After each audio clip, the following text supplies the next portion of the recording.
क्या कभी ये ख्याल आया है कि हमारी तिजोरियों या अलमारियों में रखी हुई चांदी अचानक से काली क्यों पड़ने लगती है? अक्सर जो साइंस हम किताबों में पढ़ते हैं वो सिर्फ किसी लैब तक सीमित नहीं होती, बल्कि हमारे आसपास हमारी रोजमर्रा की जिंदगी में भी लगातार घटित हो रही होती है। तो चलिए आज अपनी इस व्हाइट बोर्ड केमिस्ट्री क्लास को शुरू करते हैं और विज्ञान के एक ऐसे ही बेहद आम लेकिन बहुत ही दिलचस्प रहस्य से पर्दा उठाते हैं। आज हम जानेंगे कि जिस धातु की चमक की मिसालें दी जाती हैं वो अपना रंग क्यों बदल लेती है।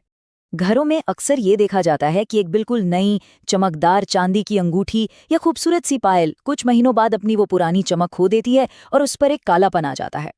जब भी ऐसा होता है तो सबसे पहला डाउट यही आता है कि क्या ज्वेलर ने धोखा दिया, क्या ये चांदी नकली है या इसमें कोई मिलावट थी।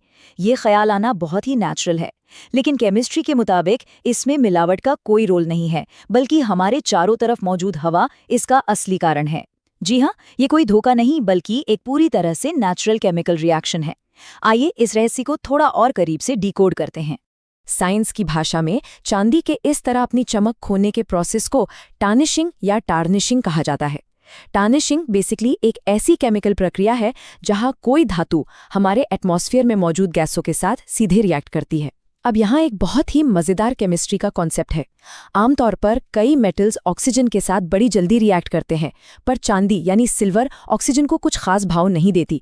ये आसानी से ऑक्सीजन से नहीं जुड़ती और इसीलिए इसे नोबल मेटल्स के करीब माना जाता है। लेकिन भले ही चांदी को ऑक्सीजन से लगाव ना हो, इसे सल्फर से एक अलग ही प्यार है।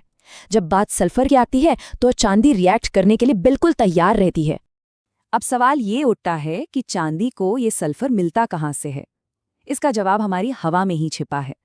हमारे एटमॉस्फेयर में बहुत ही कम मात्रा में यानी ट्रेस अमाउंट्स में एक खास गैस मौजूद होती है जिसे हाइड्रोजन सल्फाइड कहते हैं।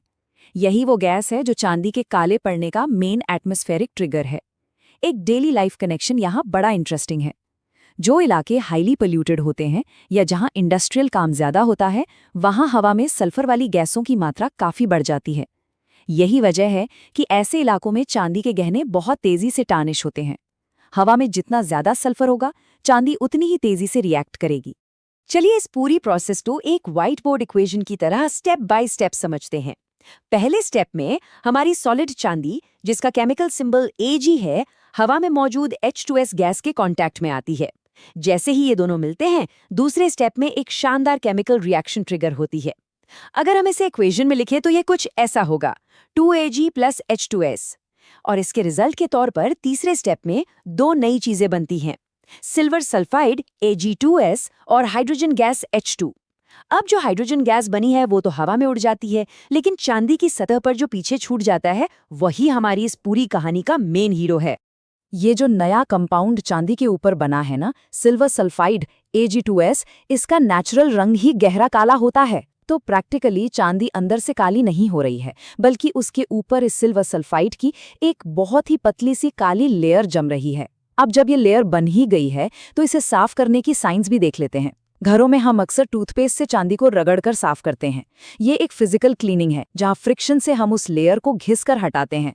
वहीं बेकिंग सोडा और एल्यूमिनियम फॉइल का इस्तेमाल करना एक केमिकल क्लीनिंग है जो बिना घिसे इस काले सल्फाइड को वापस प्योर चांदी में बदल देता है। कॉन्सेप्ट और क्लियर हो जाए, इसके लिए एक क्विक रिवीजन टिप लेते हैं। मेटल्स के कोरोजन यानी खराब होने की प्रोसेस को आपस में मिक्स नहीं करना है। लोहे में जो जंग लगता है यानी रस्ट, वो पूरी तरह से ऑक्सीजन और नमी का नतीजा है, जिससे लाल भूरे रंग का रस्ट बनता है।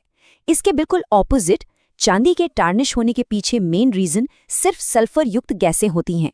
और अगर इस लिस्ट में हम तांबे यानी कॉपर को भी जोड़ लें तो कॉपर कार्बन डाइऑक्साइड और नमी के साथ रिएक्ट करके एक हरे रंग की कार्बोनेट कोटिंग बनाता है।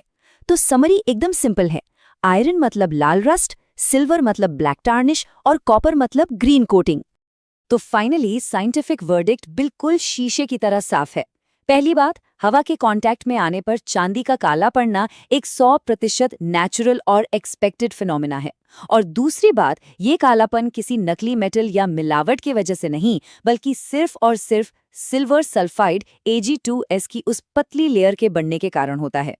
ये दोनों बातें साइंटिफिकली पूरी तरह से एक्यूरेट है। इस प्रोसेस को अब एक मिस्ट्री की तरह नहीं, बल्कि एक प्रूवन केमिकल रिएक्शन के रूप में देखना चाहिए।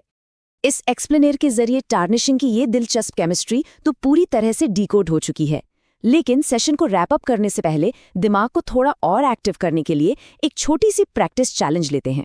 क्या उस गैस का नाम अभी भी याद है जो चांदी को काला बनाती है? एक मजेदार हिंट भी देता हूँ, इसकी स्मेल बिल्कुल सड़े हुए अंडे यानी रॉटन एग्स जैसी होती है। सोचिए जरा, जब हवा एक मेटल को काला और दूसरे को हरा बना सकती है, तो बाकी रोजमर्रा के मेटल्स हमारे एटमॉस्फेयर के साथ क्या-क्या हिडन केमिस्ट्री खेलते होंगे। ऐसे ही सवालों के साथ साइंस की और भी मिस्ट्रीज को आगे डिकोड करेंगे।